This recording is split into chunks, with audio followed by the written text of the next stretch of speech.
All right, everybody. Reggie, the Front Row Report. I am joined today by Ricky Phillips from Styx. How's it going? It's going great, Reggie. Good talking to you. Awesome, man. You guys just got back from Canada. We were just talking. You headlined a big festival up there, Journey and Toto. Who all was playing that again? Whitesnake. I did a record with David Coverdale and Jimmy Page, and so it was great to see David, and Whitesnake is still firing on all cylinders, and Journey sounded great. And then we did Toto, who've been buddies of mine we've done sessions with a lot of those guys over the past probably 30 years, and we've been friends forever. It was just so good to see people. Grand Funk was there; they sounded great. Awesome. Huge. I don't know, maybe 60,000 people, probably big old rock festival. Yeah. Speaking of Grand Funk Railroad. I actually just saw Rob Zombie the other night at Mayhem Festival, and he actually covered "We're an American Band" by Grand Funk Railroad, so that was really cool to see that. So, yeah, that would be. It was also interesting, Rob Zombie covering "We're an American Band."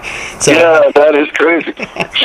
So, man, you guys are playing a couple of fairs and festivals here in the States this summer to wrap up the summer and the fall. And you guys are going to be here in Indianapolis at the Indiana State Fair on August 12th. What is it about fairs and festivals? They always have a different kind of atmosphere. What separates fairs and festival shows from your typical headliner? I really think it has a lot to do with a lot of young people can come to those shows, and I get fan mail from fans of ours who are young, who we play venues where maybe the ticket price is way over their head, or it could be an adult venue where, especially if it's some of these really nice casino rooms. They're beautiful, they sound amazing, and they've got a lot of money to put into them, but you can't get in them if you're a minor. So a lot of our younger fans miss out on those. We don't a ton of casino shows, but I do get fan mail in certain parts of the country, in Canada and Toronto, for example. We usually play outside in a beautiful casino. We'll do 3 days in a row, but none of our young fans can get in. I think the fairs, the young people definitely bring that.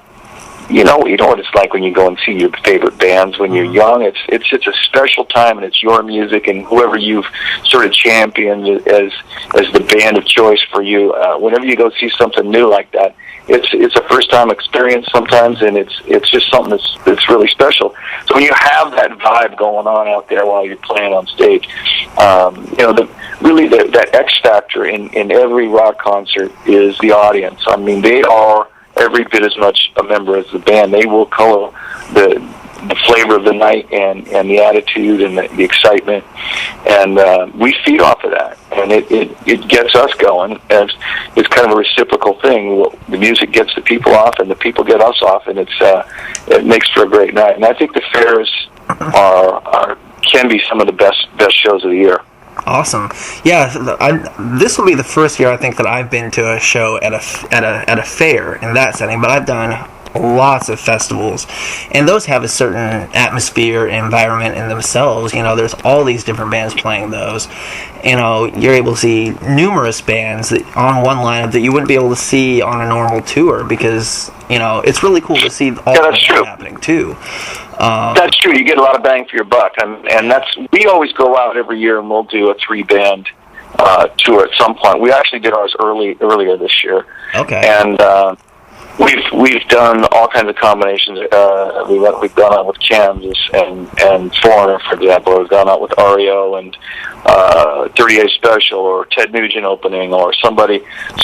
Try and make it a little bit diverse, make it connect somehow, but make each band different from the next. Yeah, and it gives people a lot more bang for their buck, especially these days when times can be tough. Absolutely. And speaking of REO, the last time I saw you guys, unfortunately, was also the first time. This year will be the second time I'll have a chance to catch you guys live. The last time was, I don't remember what year it was, but you played, it was in Iowa, in Fort Madison, with REO Speedwagon and Little River Band. And that was an amazing show. And so, yes, I actually went to that with my mom, who's a huge Styx fan. And so, cool. And so, I think she's seen you guys probably 4 or 5 times. And so, yeah. That's awesome. Yeah, and so you guys released Regeneration. It was two volumes EP set. You guys re-recorded some classic Styx songs, and it looks like a lot of bands are doing some re-recording lately. I know Stryper did some re-records, Kiss has done some.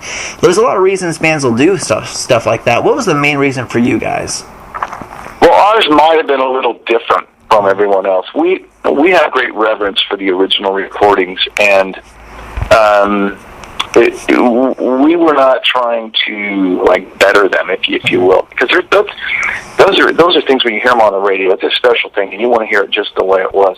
Well, we got frustrated. We have had a lot of our songs, a lot of Styx songs appear in film and on television, and sometimes finding the masters when people ask to use something these days. They were originally recorded on 2-inch tape, and 2-inch tape goes bad. There's a baking process, which gets technical, but sometimes they can't even find them. There's vaults that every record company has. Think of all the thousands of bands there have been over the years, and they have in vaults somewhere, and it's categorized and cataloged just like in a library, but things do come up missing, and they were, a lot of things were happening with us, and our manager got a bit frustrated and wanted to have these recordings, and we went back in, and we didn't exactly try to copy exactly the original recordings, because that's just futile. You're not going to be able to. It's a different room, different place, different time, different people in some cases. But we went in and with great reverence tried to record those. Every band progresses and every band actually gets better. And as you grow as a musician, you hopefully get better and better every year.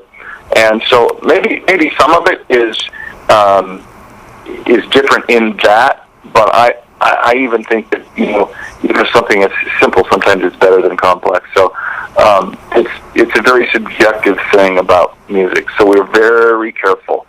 And that started the ball rolling, and we said, man, let's put this out. This is sounding really cool. And a lot of the fans they know this band is the longest formation of Styx. As the band has evolved, this is not a new Styx. It's evolved slowly, one person at a time, and it's gotten to the place where it is. We have all except for one of the original members, the living members in the band still today. But as it's changed, a lot of people only know this band, so they now have a copy of the music from this band, and also we would put on a couple bonus tracks on each one of them, one or two, and make it fun, give a little something new for people to listen to as well. Yeah, definitely. And I think, when a band has been around as long and has developed as big of a fan base and gotten to the level that you guys have, I think that there's a certain level where, you have to be even more careful when you go in to re-record, because the fans have grown to just love certain songs, and just one wrong note or one wrong move is going to make it completely different. The fans are going to pick up on it. Don't you think that, this is a big pet peeve of ours, it's like when you go to see a band, and all of a sudden you go, I hope they play that song, boom, they start playing the song, and then you can't wait for that one vocal place or the one note in the guitar solo, and the guy changes it. Yeah. It's like, are you kidding me? Yeah, what exactly. happened? And it's a letdown. So we're very careful. We do change it up every night, and there are places in Styx material where it gets deep, and we can change it up and we can express something different every night, which makes it fresh for us as well. But we don't change the big key signature, hit points of the song, whether it's a vocal or musical part. Those are very, very steadfast, so we keep those special so that people get what they came to hear. Exactly, and the lineup that you guys have now this lineup has been together for quite a while now, and it's fans have been seeing this lineup do those songs for years, and so it's good to have those songs recorded with the lineup that's been playing them for so long as well. It's really good to see that happen too. And so, you guys also did the Grand Illusion Pieces of 8 tour, where you played those two albums in their entirety. And that happened a few years ago. You released a live album from it. What really led you guys to go down that route and release the live CD? And do you guys think you might ever do something like that ever again? We've talked about it because that was such a huge success on covering many points. One of them was really the idea of our manager again, and Charlie Busco, and he said, I got an idea. if we do this? Because we're trying to think of something. We like to come out every year or two with something that's something unique. Because we have a lot of I mean, people are holding up signs that say, this is my 230th show, or my 50th show, or my 40th show, or my 126th show, and proudly they're holding. And so we have a lot of fans who have seen so much that we try to think, what are we going to give these people new every year? So we go into deep cuts and we bring out music that they don't expect to hear, and then that led Charlie to saying, what if we do all the Grand Illusion album, do an intermission, come back and do the Pieces of Eight album all in one night, and we do a run of theaters. We did it. We did it in 22 theaters, predominantly on the eastern seaboard, or on the eastern side of the United States. And it was such a huge success.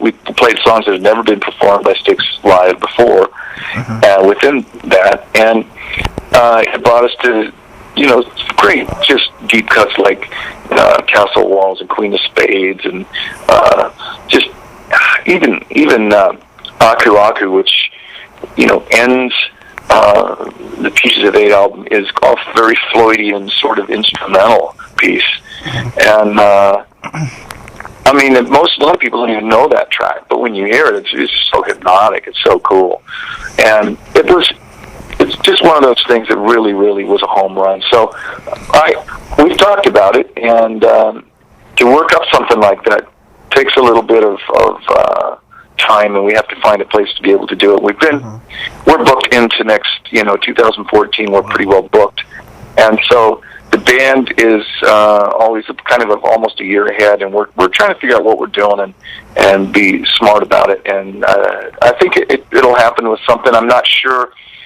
We may just go back out with this Grand Illusion Piece of Eight because it was so successful. You're right, it was a couple of years ago.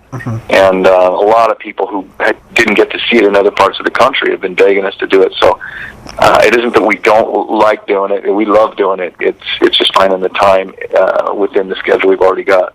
And also, I mean, when you're doing a tour and you're doing a set where you're playing, an album in its entirety, and especially when it's certain albums that were released some time ago, there are songs that have never been played live, and there's songs that certain members have probably not played since they were recorded or written.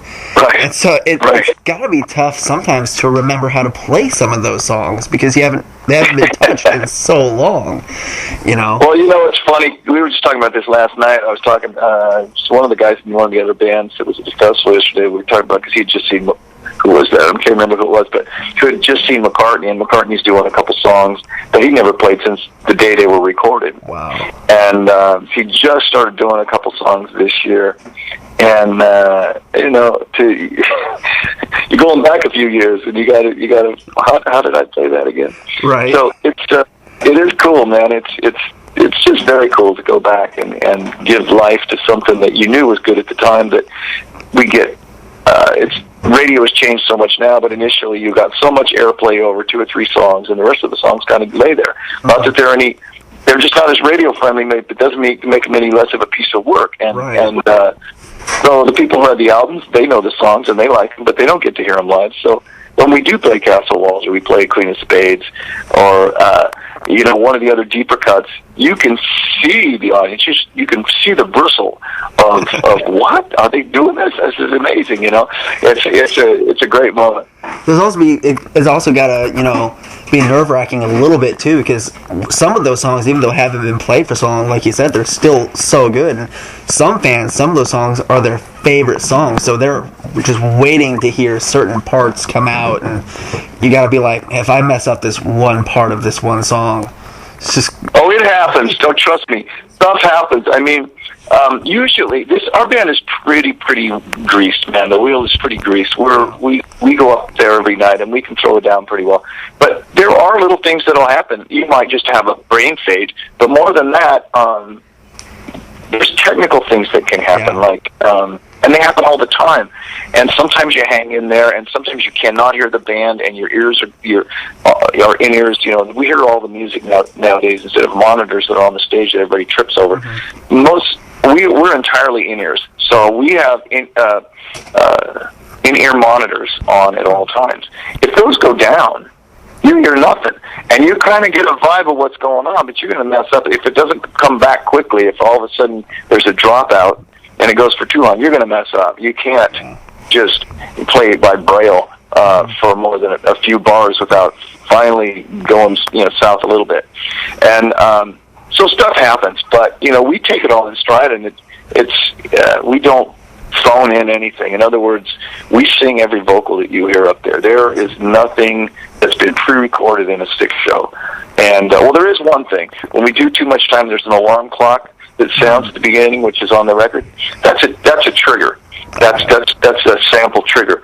But there is no music that's flown in, and we take great pride in singing in the original keys and doing everything the way they are on the record. Thank you. So there's so many bands that use samples, and you can tell a lot of music now is so heavily produced and gone over in the studio. There's things that they can't be reproduced live, and the band has to use samples and pre-recorded stuff. And it's so good to see bands still to this day doing everything. Yeah, we still tune in A440, E flat tuning. And we do it in the original keys, and we sing every note. I mean, sometimes it's rough. We did 18 shows in Europe. We did 18 shows in 21 days. Wow. And I got to admit, towards the end, we were maybe a little husky in the throat, but we made it. We made it through, and we would try to be smart about it. We warm up our voices before we go out there. We don't just jump out and just start wailing on a raw throat. We try to take care of it, but it is a human membrane, but we just believe that that's the way it should be done. Awesome. Now, speaking of, you mentioned you did 18 shows in 21 days in Europe. I read that you guys have toured more since '99 than all your previous years combined.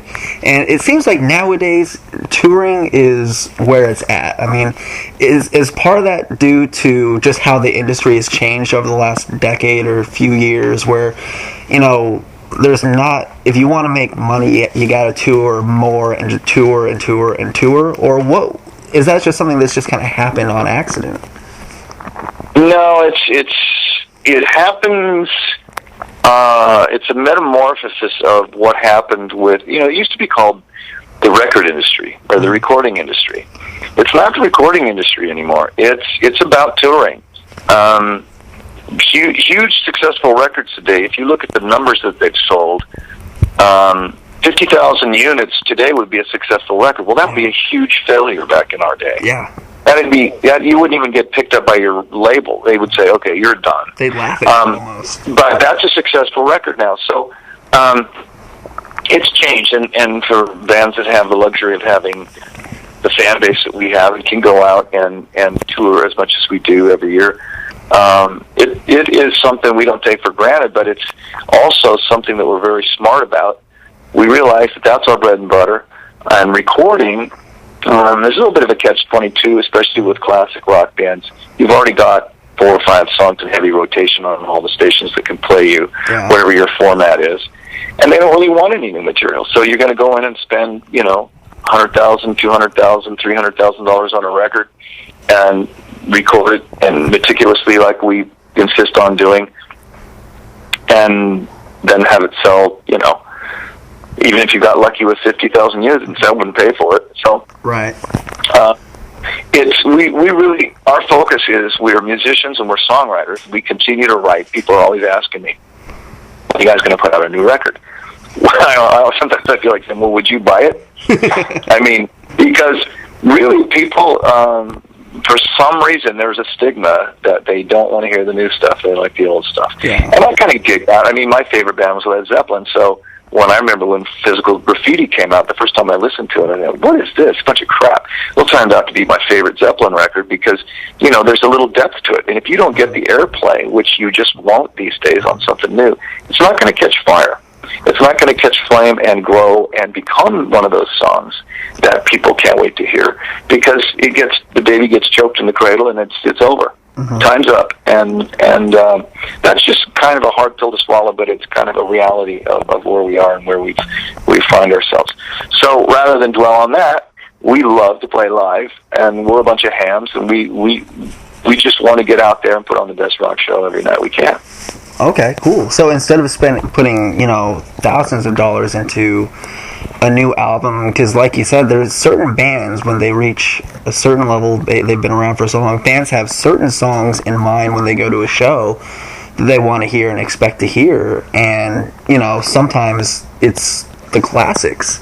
So instead of maybe instead of spending all those thousands of dollars on a recording new album, you're putting everything into the live show, and maybe release an EP with some new material or some bonus tracks, or every once in a while we'll do something, or there'll be there have been a few instances where we've been asked to write music for something, but and we have a great stockpile of material whenever that comes up.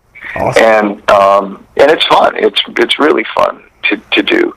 And we will continue to do that. We've been actually working on a few things recently, but we don't know. There's no record company in mind. There's no real concrete reason for it other than that we're songwriters. Well, I think that the record labels, I think that unless you're, Atlantic or, one of the huge, larger than life labels, in a lot of ways, it's like there's not a huge need or demand for a record label to back an album anymore for it to be successful. A lot of it is, you can make an album and put it out yourself.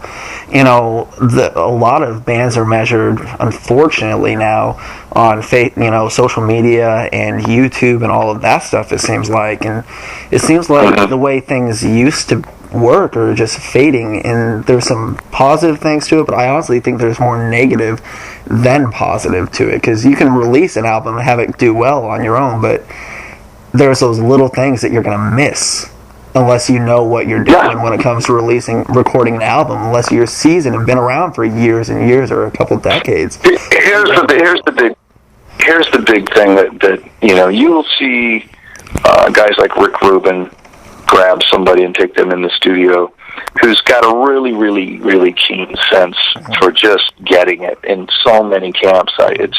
The guy's remarkable. And there's other producers, big producers, that will dive in and make great records. But I don't see a young band having the opportunity that, say, the Beatles had with George Martin, right? Who knew what he was doing when they didn't, and taught them, and they learned very quickly. In a few short years, they were able to put out amazing recordings because of a guy who totally knew what he was doing and got it. And they didn't have to make all their mistakes of some kind of crappy,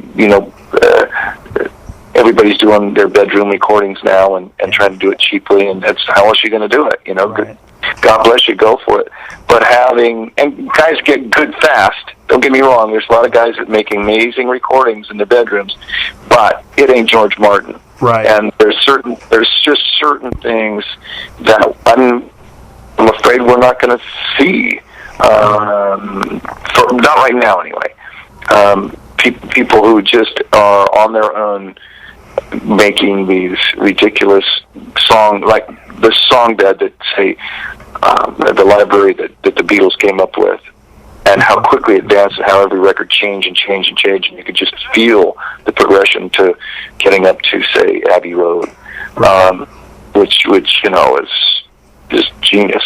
Yeah, I don't think it's going to be, if we ever see it again, I think it's going to be a very long time before we see another movement like the Beatles or the Stones or, Nirvana or any of the, game-changing, groundbreaking rock. I mean, it's, but it does seem like classic rock and, stuff from, way back in the day, the good stuff. It seems like there's a growing interest in it again lately. I'm not sure what it is, but I think, do you agree with that at all? I think so, because music sucked for so long, and now I'm digging the radio. I don't just dive to change the dial when I'm driving in my car to something else, to put on NPR or something I can stand listening to. Now I'm finding out, whoa, who's this? I can't wait to find out who it is. There's good stuff happening. Yeah. So that's great. That's fantastic. People have gotten tired of I don't know what was wallowing around there for a couple decades, but it was not getting me off. And I mean, there's a few gems in there, but just overall, it wasn't one. For a while there, man, the '70s especially, but the '80s had good music until it became real cookie cutter, and everybody had the same spandex pants and the same haircut, and the music sound the same too. But the '90s wasn't. I don't really, as far as there wasn't a lot of great solid rock that I think in not a lot. Mid to late '90s. I think. Not a lot. And even the early 2000s, I think, wasn't the best. Yeah. But I think I agree. I think with a lot of people, even right now, as far as actual rock, there's some great bands coming out and doing great things. But in a lot of the bigger cities, when you turn on rock radio, a lot of stuff that you're hearing isn't. It's more pop than rock right now. I think that people are really hungry for something with attitude and, powerful that's going to blow them away. And I think a lot of people are... I think everybody got really burnt out. Rock started out with really great playing. Mm-hmm.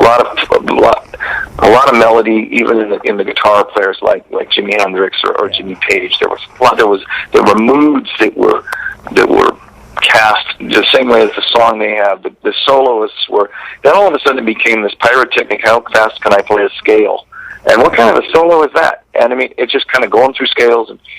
And now I think that everybody got burnt out on technicality. Now it's going to get back to soul and feel and gut and sex and all the good stuff, So, and as long as but it always corrects itself. It always will, always has, all kinds of music. Who knows what the next new thing will be? But I have a feeling it will be more soulful because we've been away from it about as long as I think anybody can stand. Exactly. And Ricky, I want to thank you so much for taking your time to talk to me, especially just getting back from Canada. It's been great. Thank you so much. You bet, Reggie. Great talking to you, man. Take care of yourself. You too, Ricky. Thanks a lot. You bet. Bye-bye. See ya. You didn't even mention me one